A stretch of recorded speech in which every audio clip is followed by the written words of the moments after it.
The year was 1956. Dwight D. Eisenhower was president, and the black and white program I Love Lucy was #1 on TV. That same year, Glenwood Heights Primary opened its doors to 484 students. Those school children studied reading, writing, and arithmetic just as Russia launched a satellite named Sputnik that would spark a revolution in scientific learning. 62 years later, Glenwood Heights is still serving students, but is one of 4 schools in the district that have lived beyond their lifespan. For these buildings, modernizing costs are the same as replacement. This April, you will be asked to consider a school construction bond to help Battleground Public Schools replace aging schools and reduce overcrowding. The last time that district residents passed a bond was in 2005. It built the new Daybreak and Tukes Valley schools and replaced Chief Umtuck and Amboy middle schools. These projects were completed on time and under budget. This time, a team of community volunteers called the Facilities Improvement Team evaluated and prioritized the schools that are most in need of repair and replacement. The volunteers studied the condition of every school and looked at enrollment trends, taking note of which projects are eligible for state matching dollars. I was overwhelmed almost by the information that was given to us by, by different organizations, architects, real estate people, so we could get the big picture. The volunteers concluded that we need to replace overcrowded, aging facilities. If passed, the bond would replace 4 schools that are old and rated poor for structural integrity. These same schools are over capacity. The bond would help reduce overcrowding and keep class sizes small per state requirements. Right now, Glenwood is at 800 children, and we are concerned about continued growth because the school was built in 1956 for only 484 children. Enrollment at Pleasant Valley Primary and Middle Schools has also grown beyond its capacity. They're projecting that we may have 700 homes being built just within our boundary, and so what that's going to look like if we have 300 students that show up on campus. It's not uncommon for us to have 3 or 4 classrooms engaged in learning in our hallway in our media center, and then a whole grade level of 125 students walking through with their lunch trays.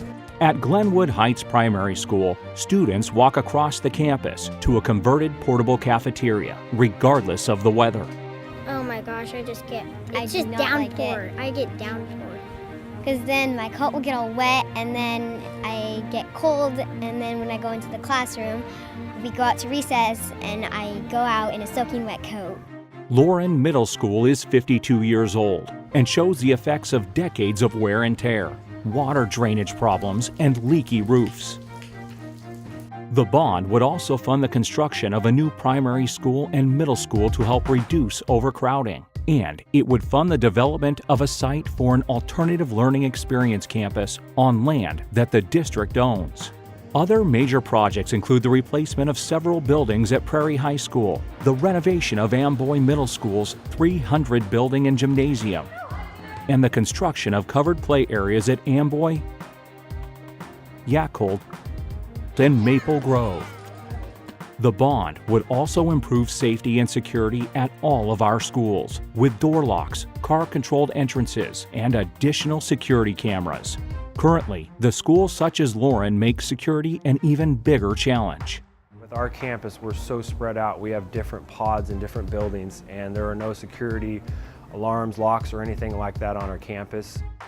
If passed, the bond would update classrooms with new technology and provide learning spaces equipped for science, engineering, and skilled jobs training.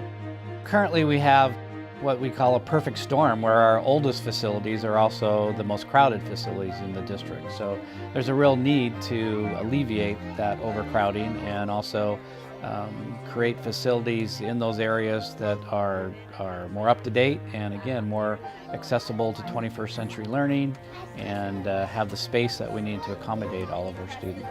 The planned projects would maximize state matching assistance, an anticipated $61.6 million, resulting in a local bond cost of $224.9 million. the district will be able to take advantage of historically low interest rates.